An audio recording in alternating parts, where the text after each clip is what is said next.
This video is going to cover the moment distribution method for beams. Just a few things before we get started. We have a little bit of a naming convention that we're going to follow. We have the OB, which stands for the out of balance for a joint.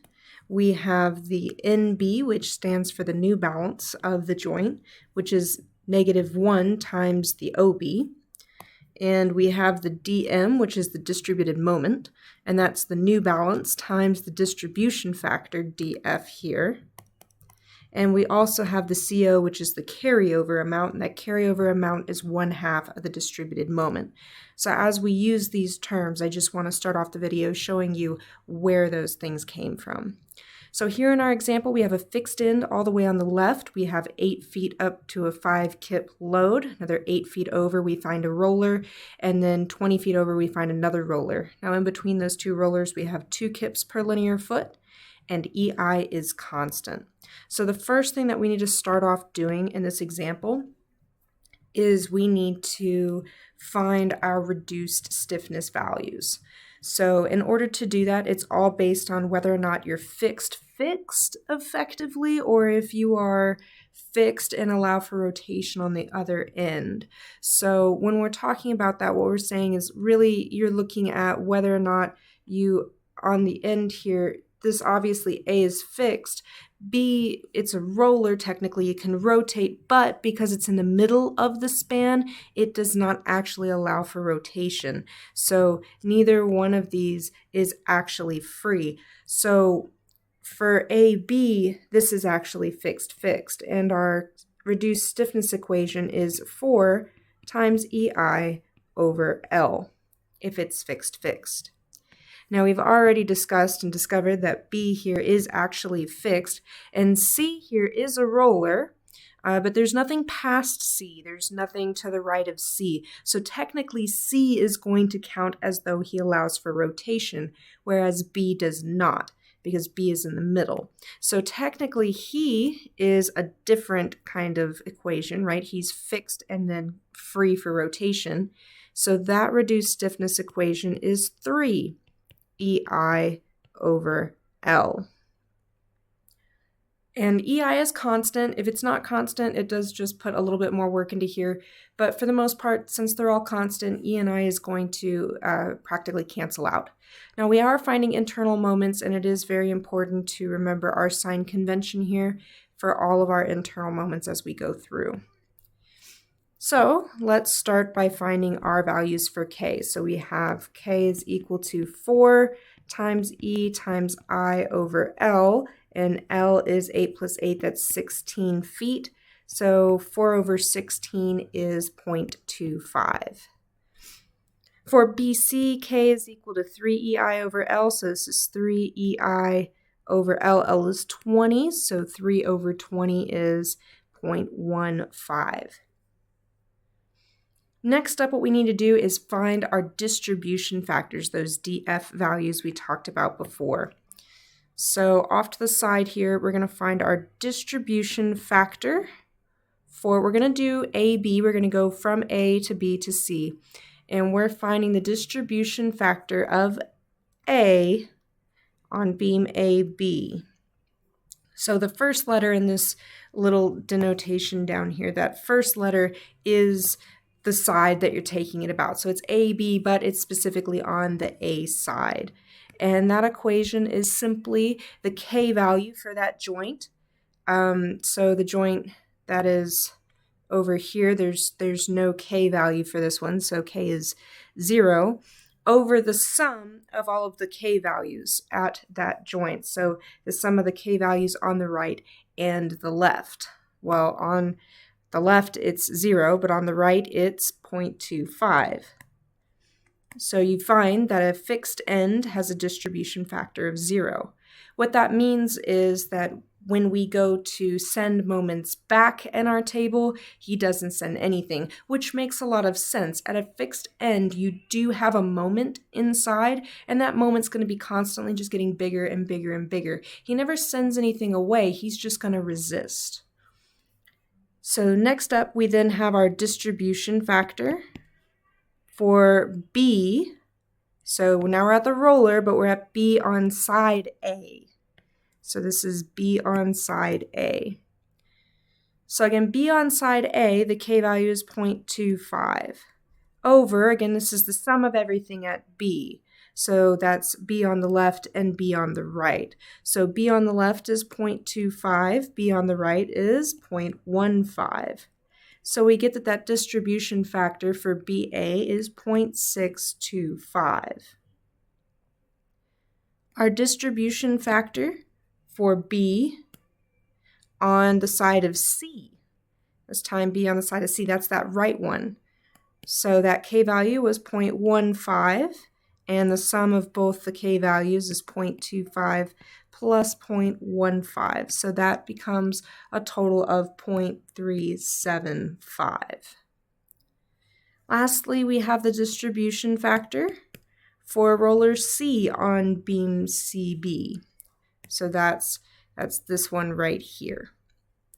So again, the K value for this left side of C is equal to 0.15. And now we're doing the sum of everything at C. So that's the sum of the part on the left and the part on the right. So the part on the left is 0.15. The part on the right, well, it has no K factor. So this is just equal to 1.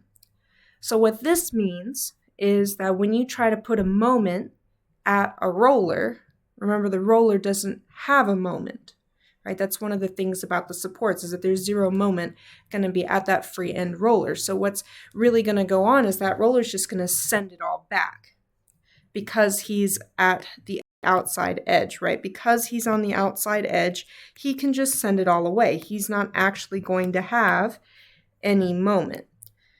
So you're going to see that inside of our table here. So next up on our table, we've just kind of drawn out a lot of space for ourselves. We're going to have the distribution factor row. And here we're just going to plug in all of our distribution factors. So for AB, A on the B side, we have a distribution factor of 0. For B, but on the A side, we said it's 0.625. And then for B on the C side, it's 0.375. And for C on the B side, it's 1. So we filled out our distribution factor table. And now we need to start with some values. And in order to find those values, we need to look at our loading situation here. So what we want to do is consider each of these ends as a fixed end, and we need to find our fixed end moments. We call those the FEMs. And where you're going to find those fixed end moment equations to get us our internal moments is going to be at the back of the book, right? There's a chart for fixed end moments, and we're going to effectively, we're just going to ignore this right side here. We're going to ignore it. We're just looking at the left side. So for our loading situation, the first one we have is where we're fixed, and P is in the middle, this P value. So this is our first one. And you see that we have our fixed end PL over 8 and PL over 8 for our moments. But very specifically, we need to remember that when they're going counterclockwise, it's negative, like that one right there. And when we're going clockwise, it's positive, like that one over there. So our fixed end moments is going to be, we have our fixed end moment. We said it's PL over 8. Well, P is 5, L is 16, and 8 is, well, 8. So we have 5 times 16 feet divided by 8. We're then going to get 10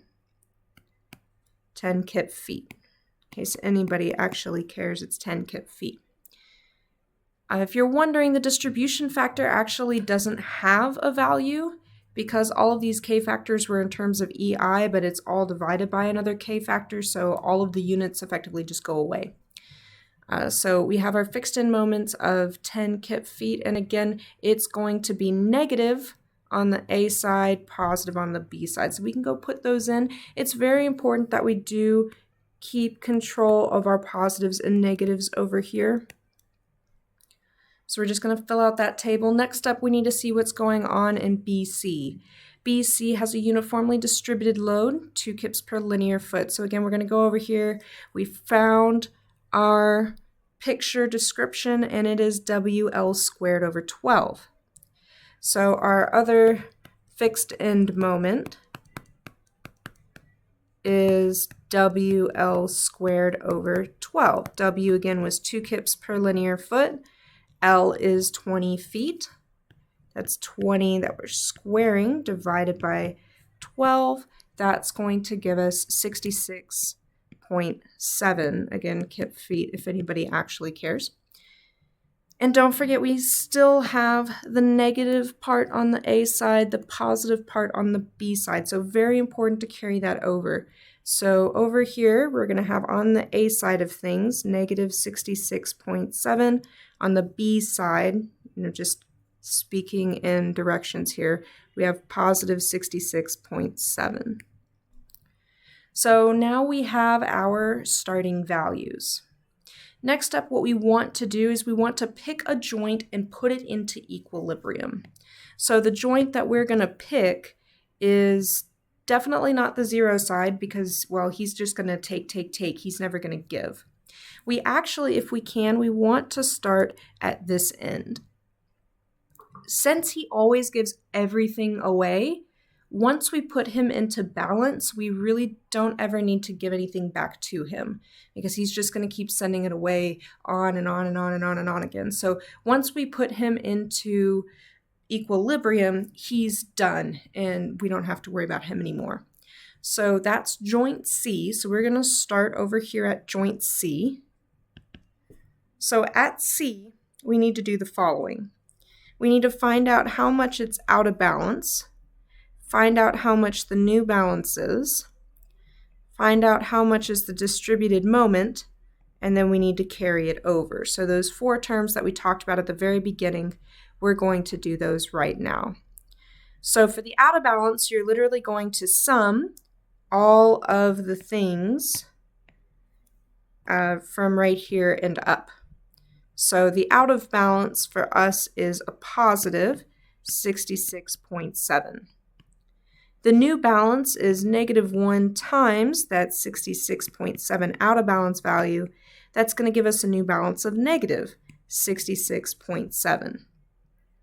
Our distributed moment, we're going to have to distribute this new balance of 66.7, the negative value. We're going to distribute it to everything at that joint. Conveniently, there's only one thing at that joint. So we're taking our new balance value of -66.7 and multiplying it out by each of our distribution factors that happen to be there. Well, there's only one distribution factor and it has a value of 1, so our distributed moment is -66.7. So up here, we're going to put in -66.7. Then we have to send half of it over to the adjacent joints. So our carryover factor is going to be 1/2 of that -66.7 distributed moment that we just found. So that's going to be -33.3. So we're going to send half over to the adjacent joints. So that's going to be -33.3. At this spot, congratulations, you can sum this up and you will find that it's at 0. And again, once ours is at 0, he doesn't take anything else. You can just draw a squiggle all the way down because he is not ever going to take anything back. If you give him anything, he's going to send it all away. So there's really not a point to constantly sending stuff over to this joint. He's in balance, he's done. So next up, we're going to look at the next joint that we can balance. Again, there's no way to balance the fixed end because he just takes, and takes. So we're going to balance joint B that's in the center. So over at joint B, we need to find the out of balance. We need to find the new balance. We need to find the distributed moments. There's going to be 2 of them. There's 2 joints actually, right? There's 2 parts. There's this side of things and this side of things. So we're actually going to have 2 distributed moments, and then we need the carryover. So let's start finding all of these things. So first off, the out of balance. Well, we need to sum up everything above here. So for our out of balance, we have positive 10, and then we have negative 66.7, and we also had negative 33.3. So we're out of balance by negative 90. That's a lot. Our new balance is going to be negative 1 times that negative 90, so our new balance value is going to equal positive 90. Next, we need to distribute this. We're going to have 90, our new balance value, times our distribution factor. That's 0.625 and 0.375. So 0.625, and then again 90 times 0.375. So what we find for our distributed moments is 56.25 and 33.75.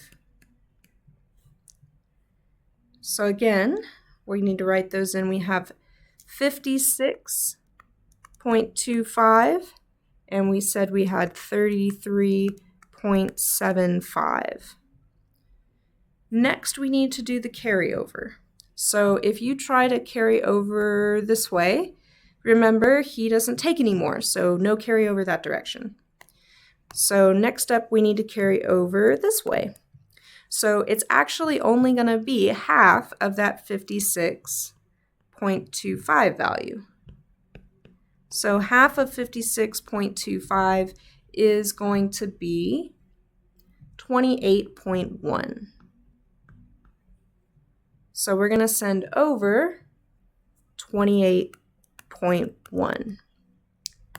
And at this point, this guy's in equilibrium, and we sent over our value, and again, there's nothing else that we can balance. So this is actually the end of it. So right now we can use our bars here, double bars, to say that we're going to sum.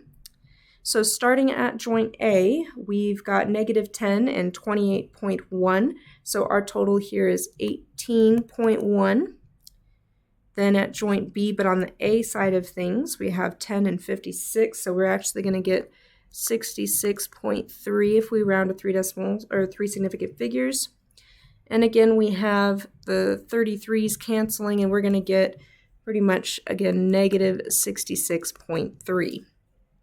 Now this should be an equilibrium, right? At the middle it should have been an equilibrium. That was the whole point of what we just did. So we actually just found our internal moments, and they're all right here. We have the 18.1, the 66.3, the negative 66.3, and the 0 at the free end. So that's legitimately it for our moment distribution method for beams.